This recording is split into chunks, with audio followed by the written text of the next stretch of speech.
저 사람은 하나님을 자기의 피난처로 삼지 않고 제가 가진 많은 재산만을 의지하며 자기의 폭력으로 힘을 쓰던 자다 할 것이다. 그러나 나는 하나님의 집에서 자라는 푸른 잎이 무성한 올리브 나무처럼 언제나 하나님의 한결같은 사랑만을 의지하련다. 주님께서 하신 일을 생각하며 주님을 영원히 찬양하렵니다. 주님을 믿는 성도들 앞에서 선하신 주님의 이름을 우러러 기리렵니다. 아멘.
교독문 1번 시편 1편의 말씀입니다. 복 있는 사람은 악인들의 꾀를 따르지 아니하며 죄인들의 길에 서지 아니하며 오직 여호와의 율법을 즐거워하여 그는 시냇가에 심은 나무가 철을 따라 열매를 맺으며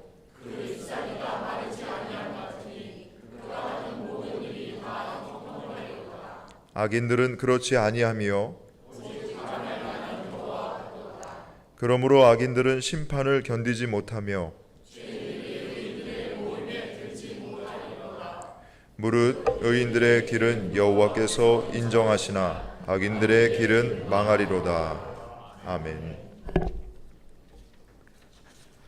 하나님은 통회하는 마음으로 나오는 사람들을 물리치지 않으십니다.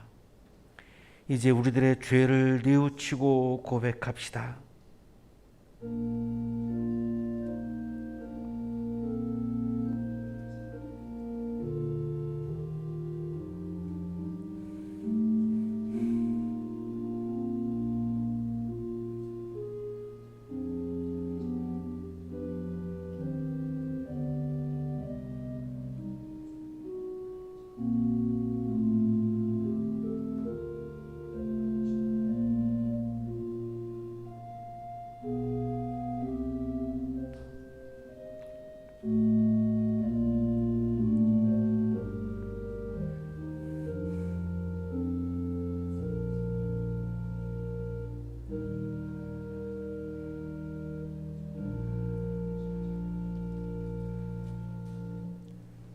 우리가 우리 죄를 자백하면 하나님은 신실하시고 의로우신 분이셔서 우리 죄를 용서하시고 모든 불의에서 우리를 깨끗하게 해 주실 것입니다.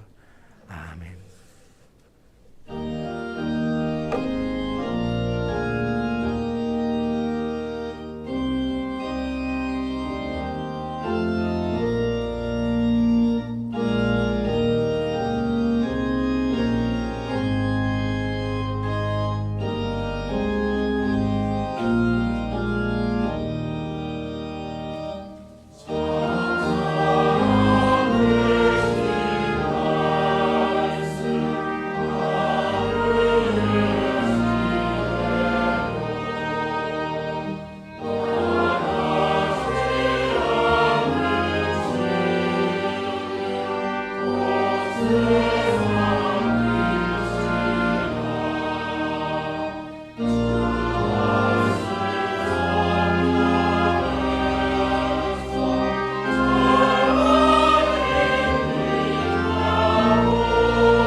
오늘도 우리에게 새날을 열어주신 좋으신 주님 감사합니다.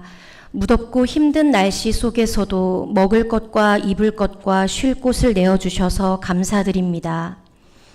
아버지, 때때로 삶이 버거워 내 마음대로 되지 않을 때 타인을 탓하기도, 때로는 인간에게 하소연하면서 근심과 걱정, 염려와 불안으로 하루를 보낸 적도 있습니다. 믿음의 그리스도인으로 하나님을 먼저 찾지 못하고 내 힘으로 해결하려는 순간 어려움을 겪은 적도 참 많았습니다. 살아계신 주님, 나의 마음을 주관하시는 아버지, 주께서 행하시는 계획 안에서 온전히 살아있음을 느낄 때 아버지께서 인도하시는 그 길에 믿음으로 말미암아 나의 삶을 맡겨 주옵소서. 세상이 주는 즐거움에 속지 아니하고 주님이 예비하신 삶 가운데 내가 서 있는 이 자리에서 주를 바라볼 수 있게 하옵시고, 나아가 진정으로 삶의 기쁨을 누릴 수 있는 참 그리스도인으로 살게 하소서. 아버지, 특별히 이번 달은 매주가 고난이라 할 만큼 마음 아프고 힘든 나날이 많았습니다. 인간은 삶과 죽음의 경계에서 아무것도 할 수 없는 연약한 존재임을 확인하면서 다시금 믿음의 기도와 생명의 말씀이 필요함을 절실히 느꼈습니다. 지금 이 순간에도 삶의 무게에 고통받고 있는 사람들, 건강한 신앙생활의 회복을 염원하는 이들과 같이 주님의 손길이 곳곳에 필요한 주의 어린 양들이 참 많습니다. 주 앞에서 바로 설 수 있는 마음가짐과 도움의 손길을 필요로 하는 사람들을 위해 마음을 다해 기도드립니다. 사랑과 은혜가 충만할 때 온기를 느낄 수 있는 세상이 될 수 있기를 원합니다.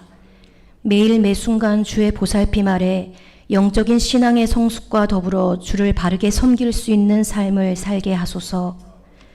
오늘도 선물 같은 하루를 열게 하심에 감사드리며 두 손 모아 간절히 예수님의 이름으로 기도드렸습니다.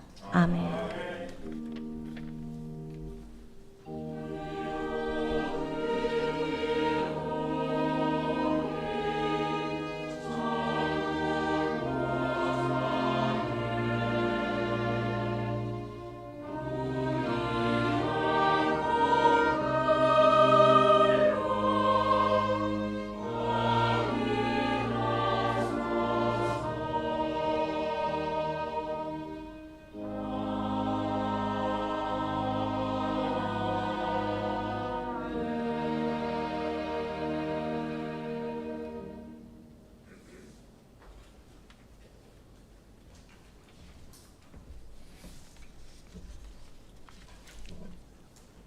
누가복음 10장 38절에서 42절까지 말씀입니다.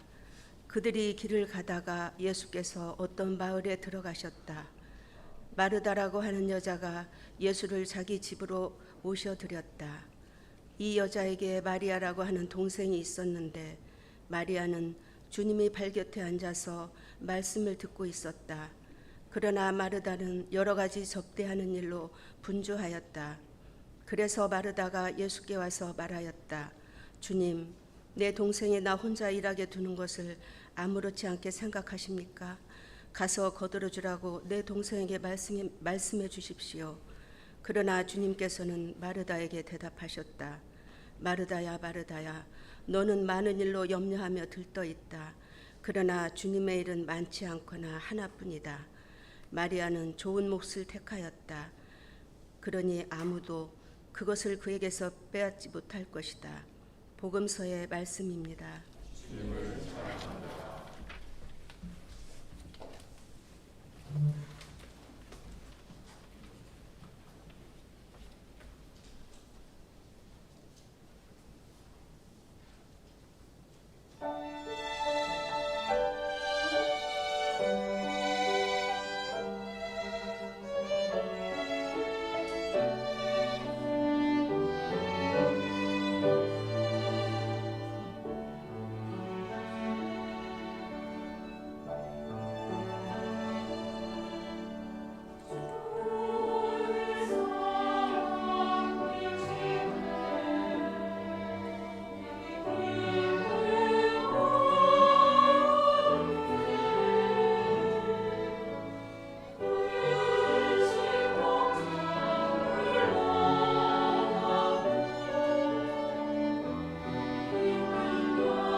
내려온 찬양해 주신 우리 성가대원들에게 다시 한번 감사의 박수 드리겠습니다. 고맙습니다.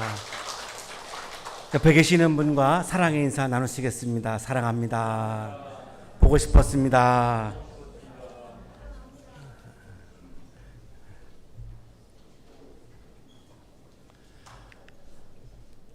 벨라스케스는 스페인의 화가입니다. 24살 때 수석 궁정 화가가 되어서 스페인 국왕 펠리페 4세의 굉장히 총애를 받으며 왕궁의 식구들의 초상화를 거의 혼자서 그릴 정도로 굉장히 인정과 총애를 받았던 그런 화가입니다.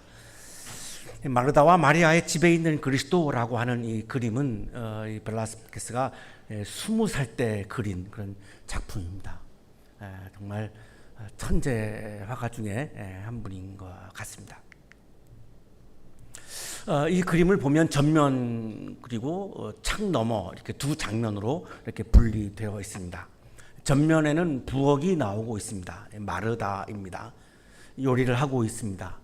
싱싱한 물고기 4마리가 있고 그 오른쪽에 달걀 2개가 있고 그리고 그 왼쪽에 빨간 고추가 있습니다. 아마 이걸 빻아서 이제 고춧가루를 이제 넣으려고 하는 거고요. 그리고 그 왼쪽에 마늘이 있습니다.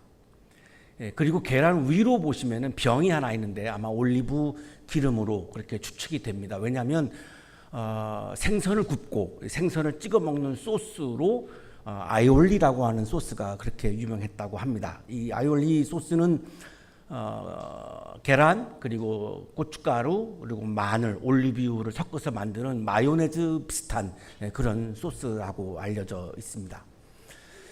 근데 문제는 이 요리를 하고 있는 마르다의 표정이 굉장히 화가 나 있습니다. 여러분이 요리하실 때는 굉장히 즐거운 마음으로 하실 것 같은데 왠지 마르다는 굉장히 화가 나 있습니다. 예수님을 초대한 것은 마르다입니다.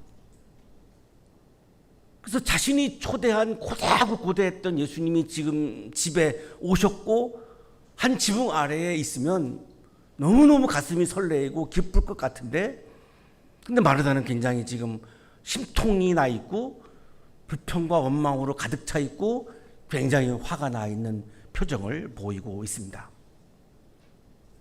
그리고 작은 창 너머로는 예수님께서 말씀하시고 그 발 곁에서 마리아가 동생이죠. 마리아의 동생인데 말씀을 듣고 있고 그 우측으로는 알 수 없는 한 여인이 이렇게 서 있는 장면이 나오고 있습니다. 예수님께서 말씀하시고 말씀에 집중하고 예수님께 집중하고 말씀을 듣고 있는 이 마리아의 이 분위기는 굉장히 평화롭습니다.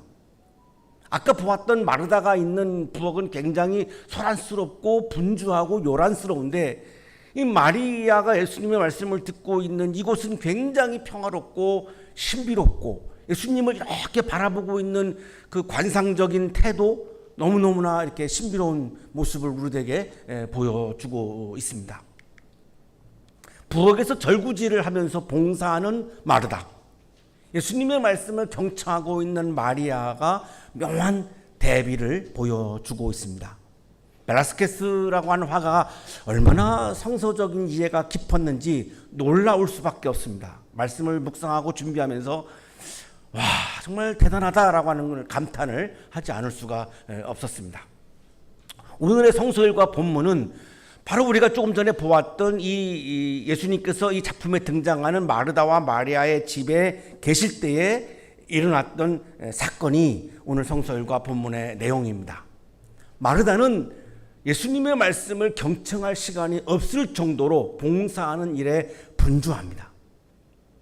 신앙생활 하면서 때로는 우리가 그럴 때가 있죠. 우리 교회는 말씀 중심, 봉사보다는 말씀 중심의, 사역보다는 말씀 중심의 교회여서 굉장히 덜하지만 일반 교회 제가 목회할 때 경험을 보면 할 일이 너무나 많고 교회 일이 너무나 많아서 이렇게 굉장히 분주하고 소란하고 요란스러울 때가 교회 안에 굉장히 많았던 것을 제가 기억을 합니다. 이 마르다가 바로 이렇게 이 봉사에 이렇게 막 매몰되어서 예수님의 말씀을 경청할 수 있는 여유도 없고 그럴 마음조차 갖기도 어려운 거죠. 그리고 또 하나는 자기는 봉사하는데 봉사하지 않는 마리아에 대해서 불평하고 원망을 쏟아냅니다. 상대방의 신앙의 양식, 신앙의 스타일, 어떤 한 다른 타자의 영적인 생활의 특성을 존중해 주지 못합니다. 내가 하고 있는 영적 생활만이 우월하다라고 하는 생각이 굉장히 강한 것으로 그렇게 보입니다. 이런 상황에서 예수님께서 오늘의 성서열과 본문은 이러한 마르다를 타이르시는 말씀이 오늘의 성서열과 본문입니다. 오늘의 성서열과 본문 인접 본문 중에서 이 이전 본문을 보면 10장 1절부터 12절까지 예수님께서 제자들을 파송하시는 장면이 나옵니다. 자, 그렇다면 누가복음 10장은 이상적인 제자는 이런 사람이다라고 하는 주제라고 하는 것을 우리가 알 수 있습니다. 누가복음 10장의 주제는 이상적인 제자상, 어떤 사람이 예수님의 이상적인 제자인가라고 하는 것을 말씀하고 있는 주제라고 볼 수 있습니다. 그리고 이어서 10장 25절 30절 우리가 잘 알고 있는 선한 사마라인의 비유입니다. 이상적인 제자는 어려움에 빠져 있는 약한 사람의 이웃이 되어주는 사람이 아주 훌륭하고 이상적인 예수님의 제자이다라고 하는 것을 말씀해 주고 있는 본문입니다. 우리가 잘 알고 있는 누가복음 10장에 나오는 선한 사마라인의 비유는 제자상에 관한 말씀이기 때문에 어떤 사람이 예수님의 훌륭한 제자인가, 이상적인 제자인가? 어려움에 빠져 있는 약한 사람을 도와주고 그 사람의 이웃이 되어주는 사람이 훌륭한 예수님의 제자임을 말씀해 주고 있는 본문이죠. 이 선한 사마라인의 비유 다음에 나오는 말씀이 오늘의 성서열과 본문입니다. 자, 그렇다면 오늘의 성서열과 본문도 어떤 사람이 예수님의 훌륭한 제자인가, 어떤 사람이 이상적인 제자인가를 말씀해 주고 있다고 봐야 하죠. 그거를 마르다와 마리아의 집에 계시는 예수님, 거기서 일어난 사건을 통해서 이런 사람이 예수님의 훌륭한 제자야라고 하는 것을 우리들에게 말씀해 주고 있는 그런 본문입니다. 이렇게 시작합니다. 그들이 길을 가다가, 예수님과 예수님의 제자들 그 일행이 길을 가다가 예수께서 어떤 마을에 들어가셨다. 예수님은 제자들과 함께 계속해서 한 곳에 정착하지 않으시고 이동하시면서 사람들에게 하나님 나라의 복음을 전하셨습니다.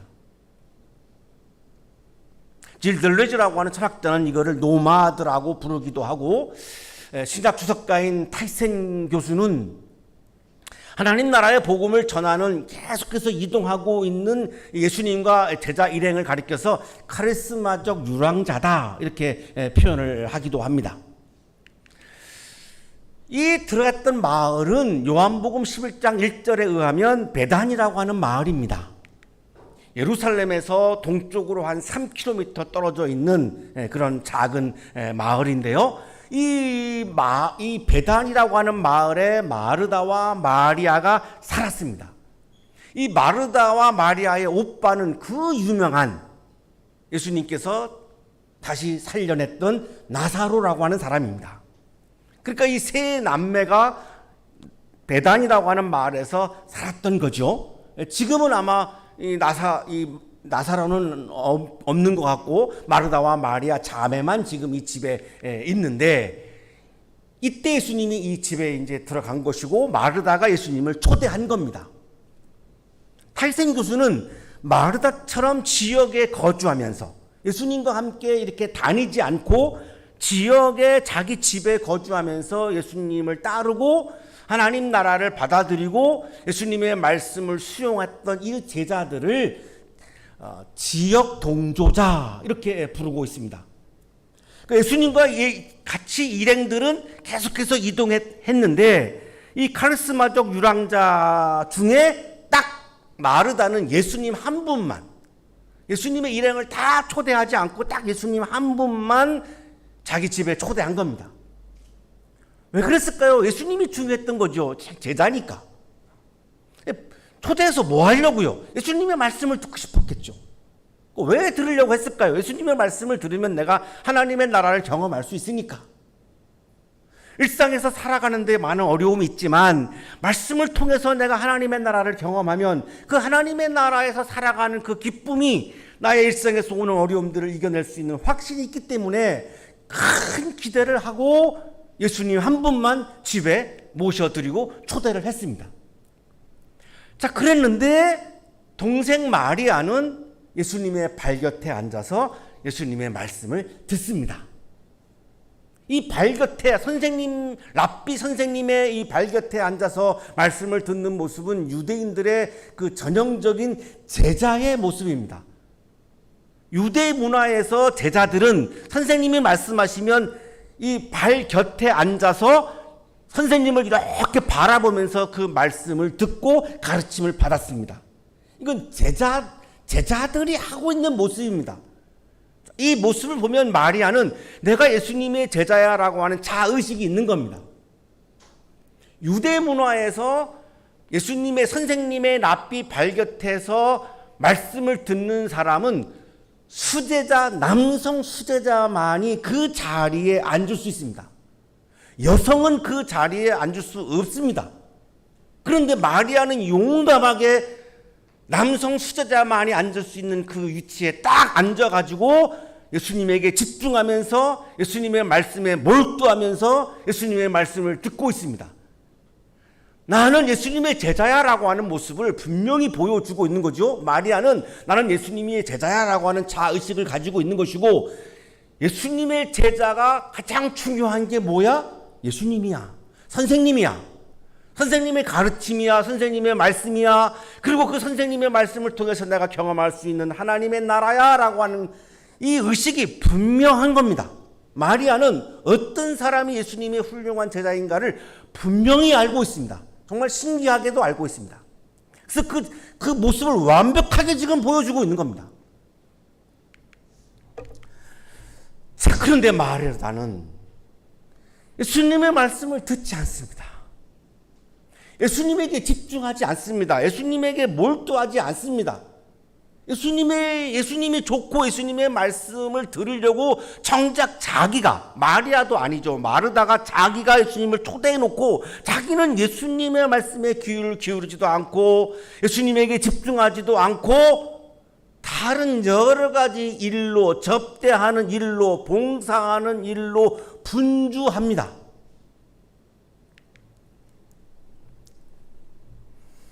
본인이 예수님을 초대한 목적은 예수님의 말씀을 듣기 위한 것인데, 지금 마르다가 보여주고 있는 모습은 엉뚱한 것에 자신의 마음이 사로잡혀서 예수님에게 집중하지 못하고 예수님에게 몰두하지 못하고 예수님을 붙잡지 못하는 모습을 보여주고 있습니다. 그러니까 마르다는 예수님의 말씀을 듣지 못하고 있고 예수님과 교제하지 못하고 있고 예수님의 말씀을 통해서 경험할 수 있는 하나님의 나라를 놓치고 있습니다.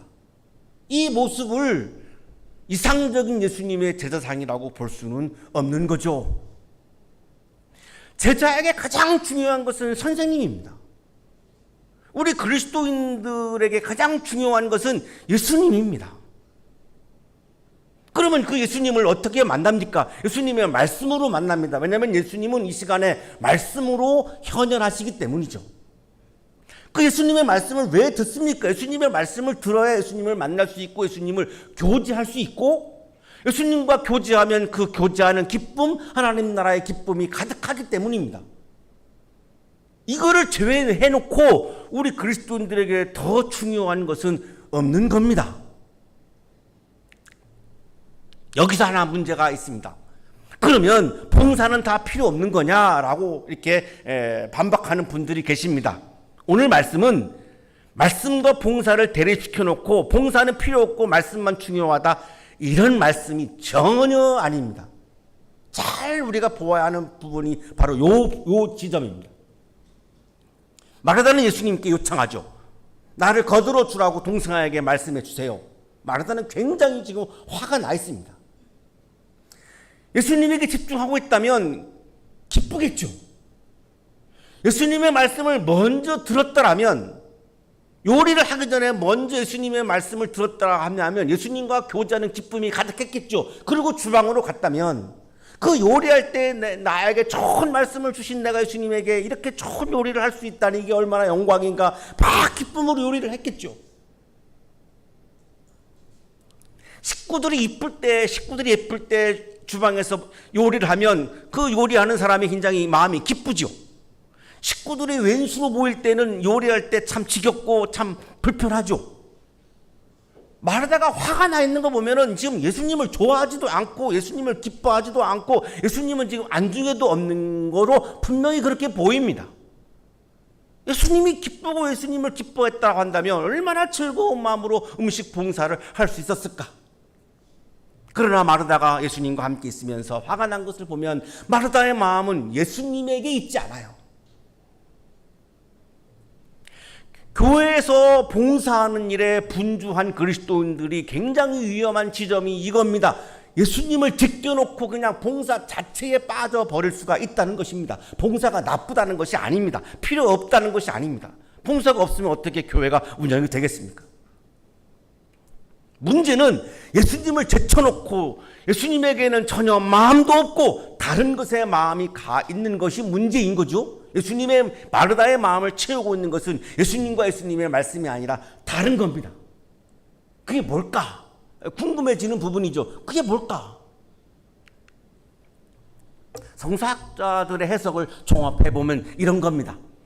마르다는 마리아가 예수님의 말씀을 듣는 것보다 자신의 음식 봉사가 예수님을 위한 더 우월한 행위라고 생각하는 것 같습니다. 이렇게 비교하고 있는 거죠.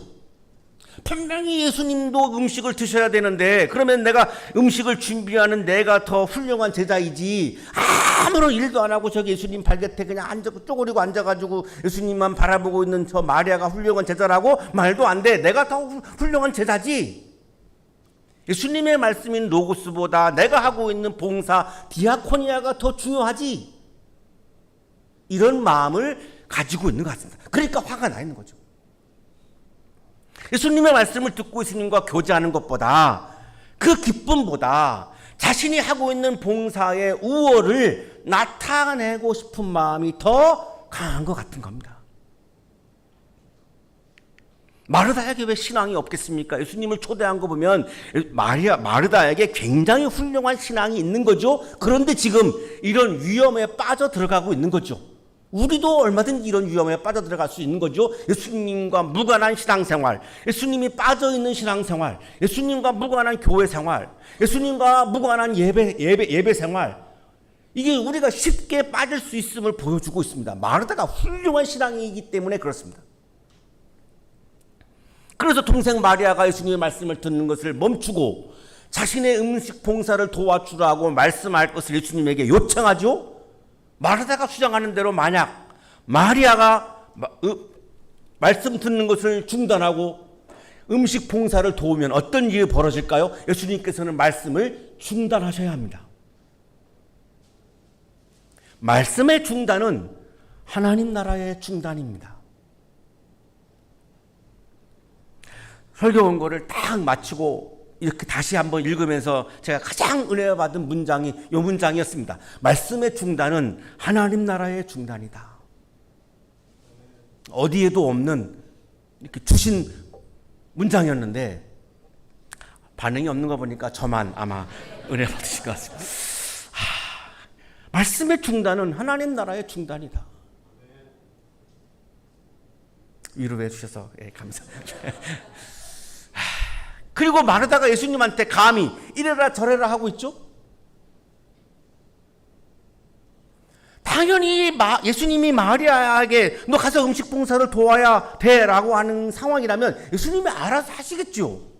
감히 예수님한테 지금 이래라 저래라 하고 있는 것을 보면 예수님의 말씀 로고스보다 자신의 봉사 디아코니아가 더 중요하다고 생각하는 것으로 보이는 겁니다. 그러니 지금 예수님이 안중에 없는 것이 나타나고 있는 거죠. 자, 이때 드디어 예수님이 마르다에게 말씀합니다. 41절 42절이 아주 핵심 말씀이죠. 마르다야 마르다야.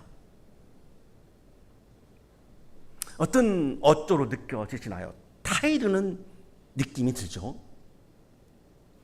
이렇게 지금 잘못된 생각을 가지고 있는 마르다의 이 잘못된 생각을 고쳐주시기 위해서 예수님이 타이르십니다. 사랑의 마음으로 마르다야, 마르다야. 질책을 하는 거라면 마르다야, 마르다야 이렇게 하지 않죠. 마르다야 뭐 이렇게 하든지 야 뭐 이렇게 했겠죠. 마르다야, 마르다야. 질책을 하면서 이렇게 두 번 부르지 않습니다. 그 이름 부르는 것도 싫은데 미우면 이름도 안 나오죠. 얼마나 마르다를 사랑하시면 얼마나 그 마음을 고쳐주고 하나님 나라의 기쁨의 세계로 인도하고 싶으시면 마르다야, 마르다야 이렇게 타이릅니다. 너는 많은 일로 염려하며 들떠있다. 마르다의 마음이 분주하죠. 마르다의 마음에 자신의 음식 봉사의 우월감을 드러내려고 하는 마음이 가득하기 때문에 분주한 겁니다. 내가 마리아보다 우월해야 되면 분주할 수밖에 없죠. 뭔가가 자꾸만 해가지고 나를 나타내야 하니까요. 염려는 뭘까요? 마리아보다 자신이 인정받는 거에 대해서 염려하는 거죠. 내가 예수님으로부터 마리아보다 내 동생보다 내가 더 인정을 받아야 되는데 과연 저렇게 앞에서 말씀을 듣는 동생과 음식을 하고 있는 나 사이에서 예수님은 누구를 더 인정하실까? 아무리 봐도 동생을 더 인정하는 것으로 느껴요. 저요. 왜냐하면 예수님 가까이 있으니까. 야, 이거 내가 괜히 부엌으로 왔구나 막 이런 후회도 아마 하고 있을 거예요. 그러니까 막 신경질이 나고 막 화가 나는 겁니다. 마르다의 마음에는 예수님이 한 집에 계셨지만 하나님 나라의 평안과 기쁨이 없습니다. 내가 예수님과 함께 있고 싶은 것은 예수님이 주시는 평안과 기쁨을 내가 얻기 위한 것인데 예수님과 함께 있으면서도 지금 마르다에게는 평안과 기쁨이 없습니다. 불안하고 분주하고 염려로 가득 차 있습니다. 그러면 내가 예수님을 믿는 목적이 뭡니까? 내가 예수님과 함께 있는 목적이 뭡니까? 예수님과 함께 있어도 지금 평안과 기쁨이 없습니다. 그러니 예수님은 마르다가 안타까운 거죠. 때를 먹이라고 하는 성서학자의 해석입니다. 중요하지 않은 많은 일에 마음을 쏟아 부어가지고 마르다는 중요한 임무를 잊어버렸다는 겁니다. 내가 더 인정받아야 되는데 내가 마리아보다 더 우월한데 자꾸 이렇게 비교하면서 이런 분주함과 염려에 빠져서 결국 가장 중요한 예수님을 놓치고 있다는 겁니다. 그러면서 마르다는 기진맥진해 있다는 겁니다. 분주한 일로 염려하는 일로 기진맥진하니까 어떻죠? 다른 사람을 돌볼 여유도 없고 교만도 없고 그런 따뜻한 마음도 없다는 거죠. 기쁨과 평안이 다 사라졌다는 거죠. 이런 마르다의 잘못된 삶을, 잘못된 제자의 삶을 바로 잡아주어서 하나님 나라의 평안과 기쁨으로 인도해 주시려고 지금 예수님은 마르다를 타이르고 있다는 겁니다. 마르다야, 마르다야.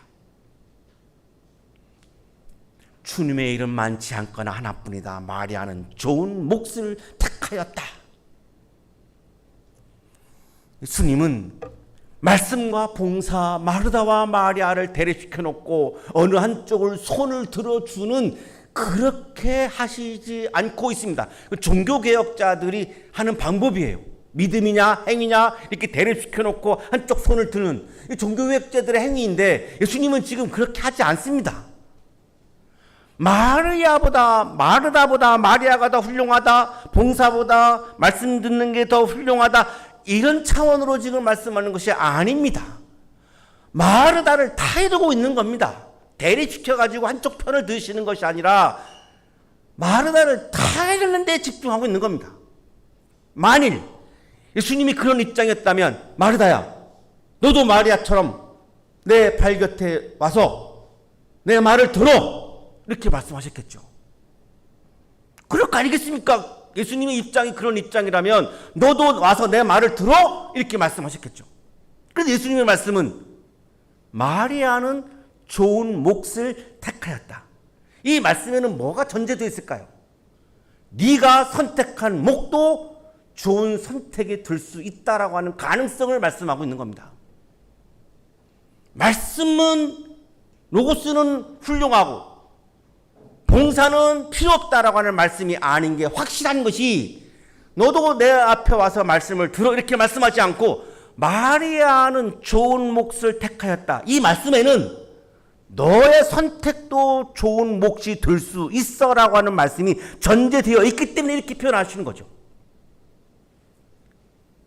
만일 마르다가 음식을 하기 전에 먼저 자기가 초대한 예수님 발 곁에 앉아서 저자의 모습으로 예수님의 말씀에 귀를 기울이고 말씀을 듣고 예수님의 말씀에 몰두하고 예수님의 말씀이 인도하는 가르침을 받고 예수님에게 집중하는 마음으로, 예수님을 사랑하는 마음으로 예수님의 마음을 자신의 마음에 가득 채우고 부엌에 가서 생선을 굽고 아이올리 소스를 만들었다면, 벨라스케스가 보여주고 있는 것처럼 그렇게 화난 표정이 아니라 기쁘고 평안한 마음으로 행복한 표정으로 요리를 할 수 있었겠죠. 그래서 예수님은 요리를 하는 게 문제가 아니라 네가 나에게 집중하지 못하고 나에게 몰두하지 못한 게 문제다라고 하는 것을 말씀하고 있는 겁니다. 봉사 자체가 문제가 있다라고 말씀하는 것이 아닙니다. 봉사하고 있는 마르다의 선택도 좋은 몫이 될 수 있는데, 좋은 몫이 되려면 전제할 것이 있다. 제자는 선생님에게 집중해야 한다. 제자는 선생님에게 몰두해야 한다. 제자는 선생님의 가르침에 집중하고 몰두해야 한다. 우리 청년들이 잘 들었으면 좋겠는데요. 강의 시간에 선생님에게 뚫어지게 쳐다보면서 몰두해야 내가 지적으로 성장합니다. 교수님은 아멘 하는데 학생들은 아멘 안 합니다. 오늘 중으로 회개하시고 다음 학기 개강이 되면 강의 시간에 딴 거 보지 말고 선생님을 뚫어지게 쳐다봐야 합니다. 공부 잘하는 비결입니다. 내가 선생님을 좋아하지 않으면 선생님의 가르침이 나에게 들어오지 않습니다. 그러면 내가 성장할 수가 없습니다. 마르다의 문제는 지금 그거였습니다. 너도 좋은 몫이 될 수 있었는데 너는 선생님에게 집중하지 못하고 몰두하지 못하고 예수님을 놓쳤고 예수님의 말씀을 놓쳤고 예수님과의 교제를 놓쳤고 그래서 하나님 나라를 놓쳤다라고 하는 것이 문제이다. 마르다는 선생님께 할 수 있는 가장 큰 봉사는 선생님의 말씀을 경청하는 것이라고 하는 것을 놓치고 있는 것입니다. 이런 교수님이 오늘의 성설과 본문에 대해서 설명을 하면서 우리에게 이렇게 조언을 하고 있습니다. 교회 사역이 필요 없다는 것이 아닙니다. 문학가로서 이 본문을 해석하신 거죠. 식당 봉사, 주차 봉사, 안내 봉사 등 사역은 필요합니다. 그런데 생명의 말씀을 들어야 할 순간에는 다른 봉사들을 내려놓고 그것을 선택해야 합니다. 마르다가 수정해야 되는 부분을 정확하게 말씀하고 있습니다. 사랑하는 한양 가족 여러분, 예수님의 제자인 그리스도인에게 가장 필요한 것은 예수님입니다. 오늘 예배를 드리고 있는 우리들에게 가장 필요한 것은 예수님입니다. 예수님은 보이지 않기 때문에 우리가 예수님을 만날 수 있는 통로는 예수님의 말씀입니다. 예수님의 말씀이 내 마음을 채울 때에 우리는 예수님과 교제할 수 있고 예수님과 교제하는 기쁨이 넘치고 예수님과의 교제를 통해서 지금 여기에서 하나님 나라의 삶을 살아갈 수 있고 하나님 나라의 기쁨을 경험할 수 있습니다. 예수님과의 교제를 위해서 한 가지 제안을 드리고 싶습니다. 매일 아침 일어나셔서 가장 처음으로 식구들을 깨우기 전에, 식구들과 대화하기 전에 가장 먼저 하루 중에 제일 먼저 내가 하는 말, 그 말은 사람과 하는 말이 아니라 예수님과 하는 말이 되어야 예수님에게 집중할 수 있을 것 같습니다. 그래서 전균 수련회 때 우리가 수련한 예수 기도가 있습니다. 짧아서 금방 외울 수 있죠. 주 예수 그리스도 하나님의 아들이시여 이 죄인을 불쌍히 여기소서. 이것을 3번을 기도하는 겁니다. 매일 아침. 함께 해볼까요? 시작. 주 예수 그리스도 하나님의 아들이시여 이 죄인을 불쌍히 여기소서. 이걸 소리 내어서 3번 하시면 시끄러워서 식구들이 자연히 깨어날 겁니다. 안 깨워도. 그리고 이어서 시간이 되시면 현존 기도를 드리는 겁니다. 이것도 우리 전교 수련회 때 우리가 수련했고 예배당 입구에 아마 이게 있을 텐데 없는 분은 가져가시고요. 함께 하겠습니다. 시작. 하나님, 주님은 앞에서 나를 인도하십니다. 주님을 사랑합니다. 아멘, 아멘, 아멘. 하나님, 주님은 오른쪽에서 나의 힘과 그늘이 되십니다. 주님을 사랑합니다. 아멘, 아멘, 아멘. 하나님, 주님은 왼쪽에서 나를 붙들어 주십니다. 주님을 사랑합니다. 아멘, 아멘, 아멘. 하나님, 주님은 위에서 나를 돌보십니다. 주님을 사랑합니다. 아멘, 아멘, 아멘. 하나님, 주님은 아래에서 나를 업어주십니다. 주님을 사랑합니다. 아멘, 아멘, 아멘. 하나님, 주님은 뒤에서 저를 안아주십니다. 주님을 사랑합니다. 아멘, 아멘, 아멘. 하나님, 주님은 모태에서 저를 주님 형상으로 빚으셨습니다. 주님을 사랑합니다. 아멘, 아멘, 아멘. 하나님, 주님은 내 안에서 현존하시며 활동하십니다. 주님을 사랑합니다. 주님, 제가 여기 있습니다. 이렇게 기도하고 나면 주님이 지금 이 시간에 나와 함께 계시는구나 라고 하는 의식이 확 올라가겠죠. 주님, 내가 지금 주님과 교제하고 있구나. 그리고 이어서 8시에 보내드리는, 매일 아침 보내드리는 말씀 문자, 짧습니다. 이 말씀, 아침 말씀을 읽으시고 묵상하는 겁니다. 이거 다 해도 5분 안에 다 맞출 수 있습니다. 매일 아침 이렇게 하시면 내가 예수님과 교제하는 그런 느낌이 확 올라갈 수 있을 것이고, 내가 예수님께 집중하며 예수님께 몰두하며 하루를 시작할 수 있을 것입니다.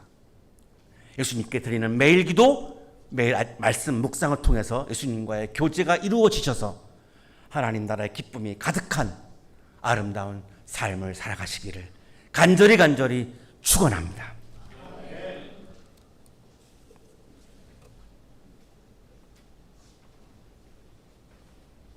거룩하신 주님, 때로는 우리가 많은 일에 분주하여 많은 것에 염려하며 예수님을 놓치고 예수님의 말씀을 놓치고 예수님의 교제를 놓치고 하나님 나라의 기쁨과 평안을 놓치며 살아갈 때가 너무나 많이 있음을 고백합니다.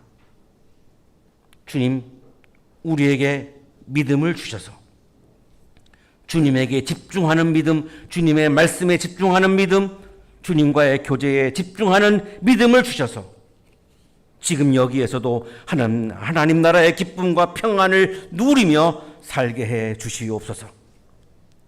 예수 그리스도의 이름으로 기도하옵나이다. 아멘.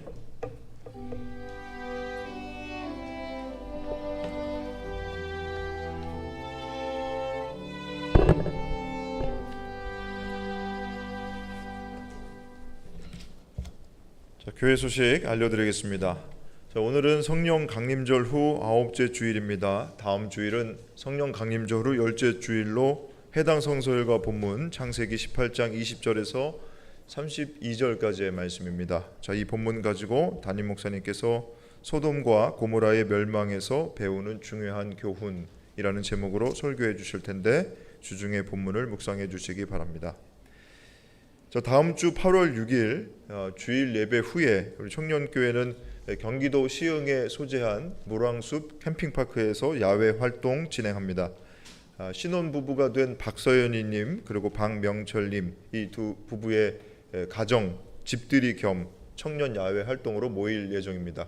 이 캠핑장에서 야외 프로그램 갖고 이제 신혼집으로 이동해서 집들이 진행한다고 합니다. 많은 청년들 참여해 주시기 바라고, 참가 신청하실 분들 또 문의사항에 있는 분들은 우리 김요섭 청년회장에게 해주시기 바랍니다. 자, 오늘 청년교회 모임 예배 후에 세미나실에서 모이도록 하겠습니다. 자, 그리고 교회력과 성서일과 8월 예배 안내는 여러분 가지고 계신 주보를 참조해 주시기 바랍니다. 자, 이상 교회 소식 알려드렸습니다.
거룩하신 주님, 오늘도 말씀을 통하여 우리를 만나 주시고 우리와 교제해 주시고 주님과 교제하는 기쁨을 우리에게 부어 주시고 하나님 나라의 평안과 기쁨을 우리에게 허락해 주셔서 감사합니다.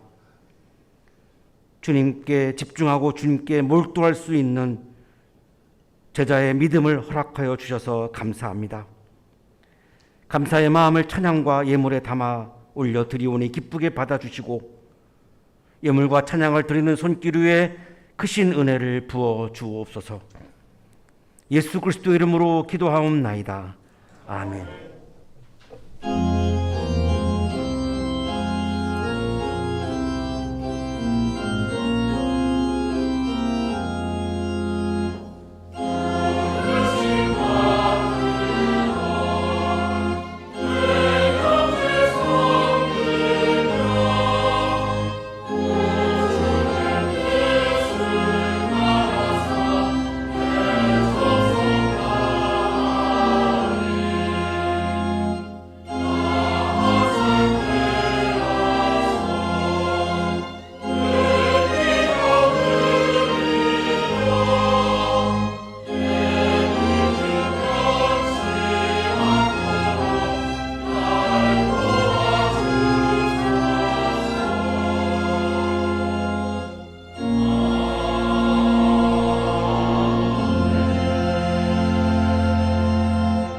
이제는 우리에게 하나밖에 없는 생명까지도 아낌없이 사랑으로 나누어 주시는 예수 그리스도의 은혜와 오늘도 우리에게 말씀을 주시는 하나님의 사랑하심과 생명의 기운을 주시는 성령의 역사하심이 예수님에게 집중하고 예수님의 말씀에 몰두하고 예수님의 교제를 기뻐하며 하루하루 하나님 나라의 기쁨과 평안을 누리며 살아가는 삶을 기대하며 확신하며 세상을 향하여 힘차게 나아가는 우리 모든 한양 가족들의 삶 속에 지금부터 영원토록 함께 하시기를 간절히 축원하옵나이다. 아멘.